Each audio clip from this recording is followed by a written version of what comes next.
Alors, les lunettes de ski, ça sert à quoi?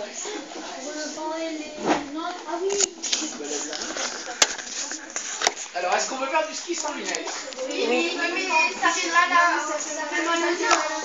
Pourquoi ça vous fait mal aux yeux? Parce que le soleil... Cathy? Ouais, très bien. C'est très dangereux pour tes yeux. Hein. D'accord? On ne fait pas de ski sans lunettes. Hein, parce qu'il y a la réverbération de la neige. Et donc ça va vous brûler les yeux. Et en plus, c'est vrai qu'avec la vitesse du vent, on va vous avoir les yeux qui pleurent un petit peu. Hein, c'est comme quand vous faites ça très vite. Sans... Voilà. Donc, quoi? Bah oui. Hein. Ouais, bien sûr. On a fait prendre les Hein? Ah oui, les lunettes de ski, il faut les acheter. Ouais. Bon. Non, c'est pas cher, il y en a des Decathlon à faire. 3 milliards d'euros.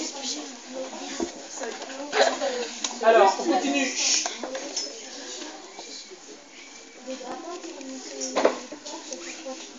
Alors c'est vrai, ceux qui font de l'alpinisme, en alpinisme on a inventé plein de technologies, hein, des choses très compliquées, des crampons, des cordes, des piolets, des choses comme ça, c'est vrai. Pour pouvoir grimper une montagne, l'homme, biologiquement, n'est pas capable d'escalader des montagnes comme ça à main nue en hiver, surtout. Donc il a fallu qu'il invente des techniques et il a inventé des appareils qui sont ceux que vous voyez en alpinisme, hein, déjà des crampons pour les pieds pour ne pas glisser. Hein. Après, quand il y a des accidents, par exemple, on a de la technologie ou pas? De temps en temps, il y a un accident qui arrive. Qu'est-ce qu'on a comme technologie? Les téléphones. Ouais, très bien, bien sûr. Les moyens pour appeler au secours, les téléphones, ouais, la radio, etc. Ensuite, ouais, alors là, c'est pas trop technologique. Là, c'est presque, donc c'est plus dans la biologie, hein, parce qu'on a dressé un animal. Il n'y a pas d'appareil en fait. Donc les chiens, ça c'est biologique, c'est un moyen biologique. Gauthier. Les chasse-neige. Les chasse-neige, très bien. Hein, il faut dégager les routes. Naturellement, il y a de la neige qui barre les routes. Eh bien, on a inventé des machines qui permettent de bouger la neige. Avant, c'était pas comme ça que ça se passait. Hein. Il y a 150 ans, 200 ans, les gens, quand c'était l'hiver, ils étaient coincés dans leur village et ils ne bougeaient plus. Hein. Non, tu ne peux pas dégager 50 km de route hein, avec une pelle. Hein. Donc, il y a 150 ans ça, quand c'était l'hiver, eh bien, les gens savaient que pendant 6 mois, ils étaient bloqués dans leur village. Bien sûr. Ensuite. Les trucs pour faire, on appuie sur les touches et ça envoie des messages, ça s'appelle. Les télégrammes. Les télégrammes. Ouais, mais ça, il n'y a pas ça dans les montagnes. Ouais, très bien. Appareil technologique pour les secours, très important, l'hélicoptère. Ensuite, bon, on fera la liste ensemble, mais vous voyez qu'il y a plein de choses à faire. Alors, ce que vous allez faire, donc j'en reviens à ce que je disais au départ, donc vous voyez la technologie en montagne, il y en a plein. Que ce soit pour les secours, pour les loisirs, pour les vêtements, etc.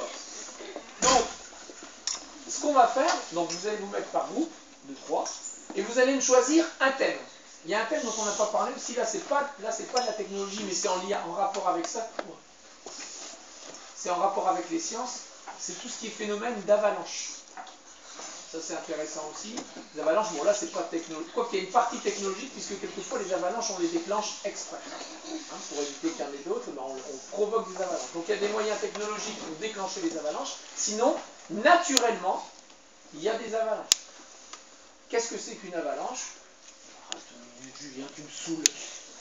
On ne va pas répondre à cette question. Ah ben non, si cette question t'intéresse, tu choisiras ça comme thème et tu me feras un exposé là-dessus. D'accord? Bien. Donc, qu'est-ce que c'est qu'une avalanche? Est-ce que toutes les avalanches sont pareilles? Quand est-ce qu'il y a des avalanches? Où est-ce qu'il y a des avalanches? Qu'est-ce qu'on peut faire quand il y a eu une avalanche, etc. etc. Donc, s'il y en a que ça intéresse, je vais travailler. De toute façon, tous les thèmes, on les refera ensemble. Est-ce que ça va pour tout le monde? Vous allez me faire des exposés. Ces exposés, vous les ferez sous 2 formes. Première forme, pour chaque exposé, il faudra qu'il y ait ça. On me fait un diaporama qu'on projettera sur l'écran. D'accord? Je vais vous expliquer comment on fait, bien sûr. Quand vous aurez fait votre diaporama, que vous aurez expliqué votre exposé aux gens, il faudra aussi qu'il y ait une affiche. Chaque groupe me fera un diaporama plus une affiche. L'affiche, ce sera le résumé de l'exposé. D'accord? On la mettra dans la classe d'abord et quand on fera une expo après, on mettra dans l'expo pour la fin de la classe de neige. Donc chaque groupe nous préparera un diaporama et une affiche. Ça va pour tout le monde? Oui. Je vais vous montrer, donc je vais vous expliquer comment on fait un diaporama, techniquement. Tant mieux si c'est facile. Tout le monde ne sait pas encore le faire, ou bien ceux qui l'ont fait la dernière, je vais leur rappeler. Pour la fiche, je vous montrerai après ce que c'est. Le premier exposé, c'est moi qui vais le faire. Comme ça, vous verrez ce que c'est qu'un exposé, vous verrez ce que je fais. Exposé, donc diaporama. Quand on fait son exposé, je ne veux pas de papier. Personne n'a de papier. Vous devez savoir de quoi vous parlez. Quand je fais un cours, j'ai pas de papier. Vous voyez bien que j'arrive le matin. Le papier, j'en ai plein là-bas. Hein. Mais quand je vous parle, je ne lis pas mon papier. Donc vous allez apprendre, vous allez travailler votre travail, vous allez préparer, vous allez apprendre ce que vous devez dire aux autres. Si vous êtes plusieurs, vous allez vous partager le travail. Et quand vous allez arriver, je ne veux plus voir de papier. Donc il faut que vous connaissiez plein de choses sur le sujet. Donc prenez un thème qui vous intéresse. Quand on choisit un exposé, on choisit, c'est vrai que c'est plus sympa de travailler avec des copains, mais si vous avez des copains qui choisissent un sujet qui ne vous intéresse pas, n'allez pas avec eux. Hein. Parce que vous allez galérer. Hein. Vous allez travailler sur un truc qui ne vous intéresse pas. Il vaut mieux quelquefois travailler sur un sujet avec quelqu'un qui n'est pas forcément son meilleur copain, on s'en fiche. Alors prenez pas quelqu'un que vous détestez, hein, parce que là ça va pas être possible.